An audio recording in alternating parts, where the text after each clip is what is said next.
On behalf of the American people, including Muslim communities in all 50 states, I want to extend best wishes to Muslims in America and around the world. Ramadan Kareem. Ramadan is the month in which Muslims believe the Quran was revealed to the Prophet Muhammad, beginning with a simple word, Iqra.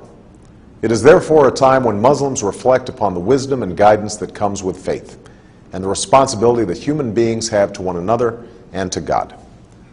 Like many people of different faiths who've seen Ramadan through our communities and families, I know this to be a festive time, a time when families gather and meals are shared. But I also know that Ramadan is a time of intense devotion and reflection, a time when Muslims fast during the day and perform Taraweeh prayers at night, reciting and listening to the entire Quran over the course of the month.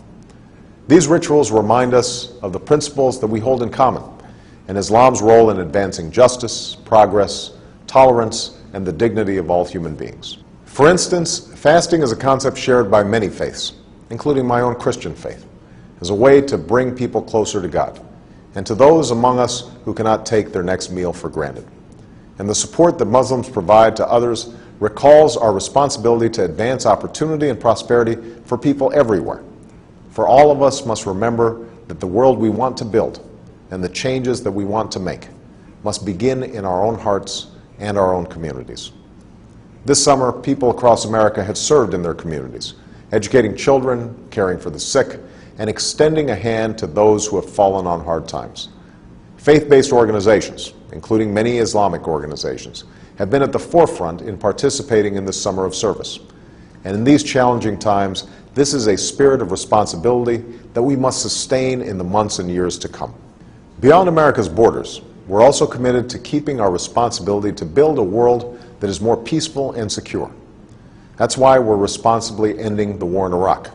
That's why we are isolating violent extremists while empowering the people in places like Afghanistan and Pakistan. And that is why we strongly and actively support a two-state solution that recognizes the rights of Israelis and Palestinians to live in peace and security. That's also why America will always stand for the universal rights of all people to speak their mind, practice their religion, contribute fully to their society, and to have confidence in the rule of law.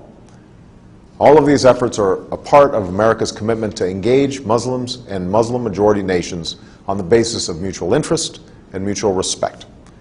And at this time of renewal, I want to reiterate my commitment to a new beginning between America and Muslims around the world.